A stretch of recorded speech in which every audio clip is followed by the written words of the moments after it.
막쌤의 장편한 세상, 오늘 이야기 나눌 주제는 바로 이겁니다. 아토피 피부염, 장이 문제다.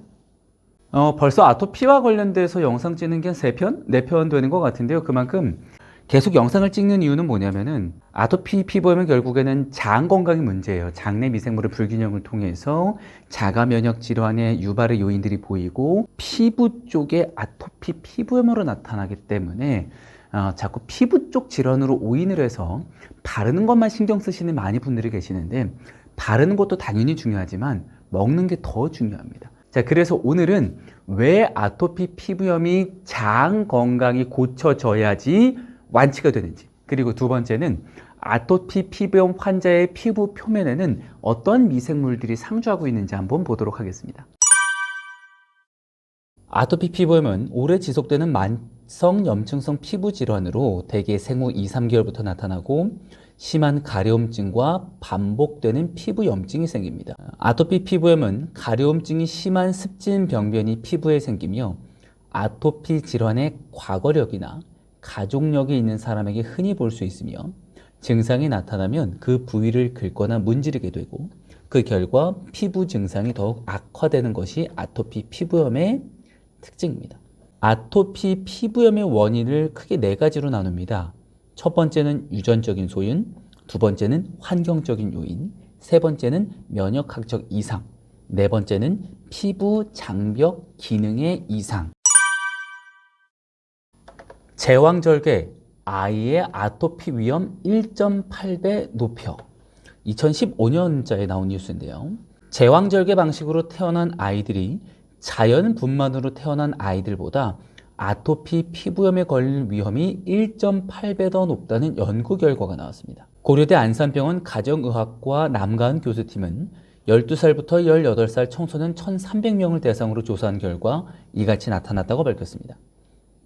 논문에 따르면 제왕절개와 자연 분만으로 태어난 아이들을 대상으로 아토피 피부염에 영향을 줄 수 있는 체질량 지수와 여기에 모유 수유 여부 등 조건을 적용한 결과 아토피 피부염에 걸릴 위험도가 1.8배까지 차이가 났다고 밝혔고, 제왕절개로 태어난 아이들의 면역력이 자연 분만으로 태어난 아이들보다 약할 것으로 보고 가급적 자연 분만을 고려할 것을 권고하고 있습니다. 자연 분만이 있고요, 제왕절개가 있어요. 우리가 왜 자연 분만을 얘기하죠? 맞아요. 미생물 샤워 때문에 그래요.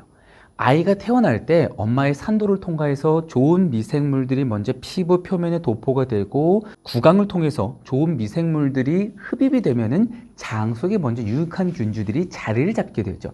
그래서 지금 뉴스를 보신 게 미생물 샤워와 좀 밀접하게 관련이 있고요. 두 번째 뉴스는 아기 장 속 미생물이 줄면 아토피에 잘 걸린다.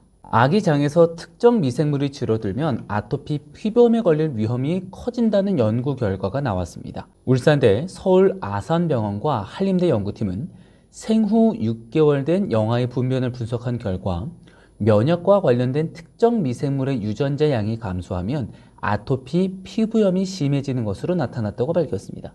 특히 아토피를 앓는 영아 가운데 모유와 분유를 함께 먹는 경우 모유만 먹은 영아에 비해 장내 미생물이 발달하지 못한 것으로 분석됐습니다. 연구팀은 영아 시기 면역과 관련한 장내 미생물이 잘 발달해야 아토피 피부염의 발병 위험을 줄일 수 있다며 장내 미생물을 보충해 아토피를 예방하는 치료법 개발도 가능할 것으로 기대했습니다. 이렇게 보면은요, 이 아토피 피부염은 결국 어디가 해결이 돼야지 완치가 될까요? 맞습니다. 장 속에 살고 있는 미생물들의 균형이 맞아야 돼요. 지금은 너무나 많은 연구 결과들이 나왔는데 핵심만 좀 추려서 이 장 속에 살고 있는 미생물들이 어떠한 연관성이 있는지 한번 연구 결과, 이런 뉴스 원문들을 한번 좀 통해서 보죠. 장내 미생물, 아토피 피부염 유발. 장내에 있는 미생물과 피부 질환인 아토피 피부염의 직접적 연관성이 국내 연구진에 의해 밝혀졌다.